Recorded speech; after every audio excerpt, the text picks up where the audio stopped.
My love story, a journey through darkness. It all started in my second year of college. I had always been a quiet, reserved girl, keeping to myself since childhood. I had my small world, my family, and a few friends, but love was something foreign to me, something I thought was for others, never for me. Then he came into my life, Andrew Jameson. I still remember the exact moment it began. It was October 24th, 2011, a date etched into my memory. I didn't know anything about him apart from his name when he proposed. And, for reasons I can't quite explain, I said yes. Looking back, it was impulsive, foolish even. But at the time, it felt like I was jumping into something exhilarating and new. The beginning was sweet, like the naive romance of a young girl who believed in fairy tales. Yet, deep down, I ignored the red flags waving in front of me.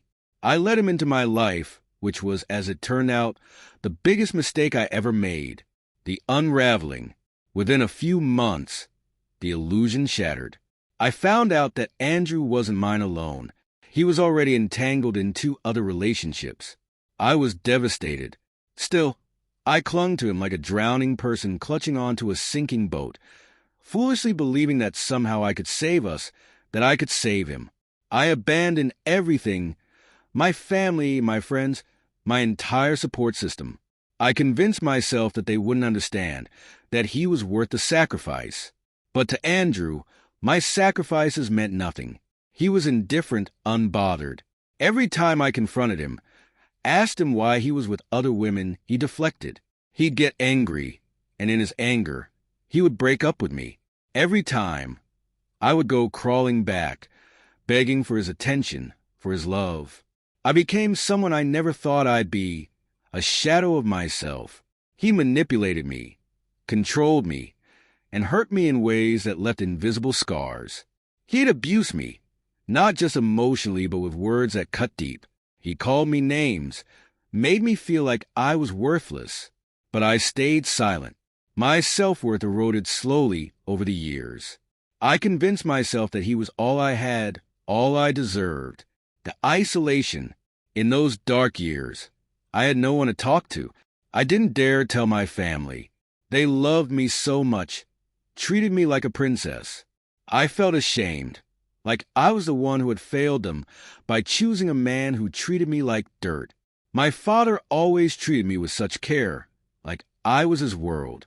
But I had left him and everyone behind for Andrew, who was slowly destroying me. There were nights I lay awake, questioning everything. Why did I stay? Why did I allow myself to be treated like this? Depression crept in like an unwanted guest, unannounced and overwhelming. There were days I couldn't find the strength to get out of bed. I felt like there was no escape. I was trapped in a life I no longer recognized. The burden of cultural expectations weighed heavily on me too. Coming from a conservative family where love and relationships were sacred, I had chosen wrong. My choice was a betrayal of the values I had grown up with, and now I was paying the price, the ultimate betrayal. Then came the day when my parents and his parents became involved. It was a desperate situation. I thought maybe, just maybe, the involvement of family would bring some sense of resolution, but nothing prepared me for what happened next. His parents, sitting across from my father, calmly asked, "How much will you charge to settle this matter?" I was stunned. My father's face fell.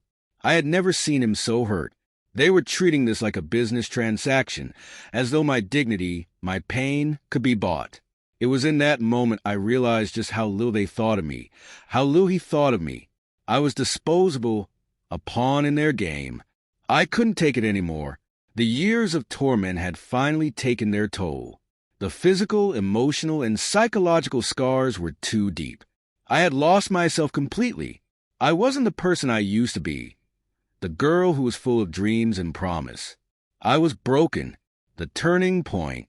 One evening, I hit rock bottom. I was sitting alone in my room, surrounded by the weight of my thoughts. The depression had become unbearable. I had hurt myself countless times, thinking that maybe physical pain would distract me from the agony inside. But nothing worked. The thought of ending it all crossed my mind more than once. Why continue living this miserable life? But just as the darkness seemed like it would consume me entirely, something shifted. I don't know if it was a moment of clarity or a desperate cry from my soul, but I realized I was worth more than this. I had given Andrew 9 years of my life, but I couldn't give him any more. I couldn't allow him to take the last shred of my dignity. I had spent so long trying to please him, to make him love me, but in the end, I realized that I didn't need his love. What I needed was to love myself again. The escape. The next day, I packed my things. I left. It wasn't easy. There were moments of weakness when I thought about turning back, calling him, asking for his forgiveness yet again. But I didn't. I held on to my resolve, and for the first time in a long time, I felt a glimmer of hope. It wasn't just about leaving him. It was about reclaiming my life, my identity. I returned to my family, and they welcomed me back with open arms.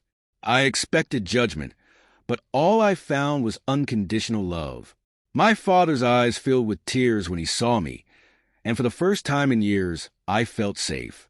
I felt like me again, a new beginning. Healing didn't happen overnight. It was a long, painful process. But slowly, I began to rebuild my life. I sought help for my depression, and I surrounded myself with people who genuinely cared for me. I started working on myself, learning to love myself in ways I had never done before. I met people along the way who had gone through similar experiences. In my conversations with women from both African and European backgrounds, I realized that the pain of betrayal, the suffocating weight of depression, was universal.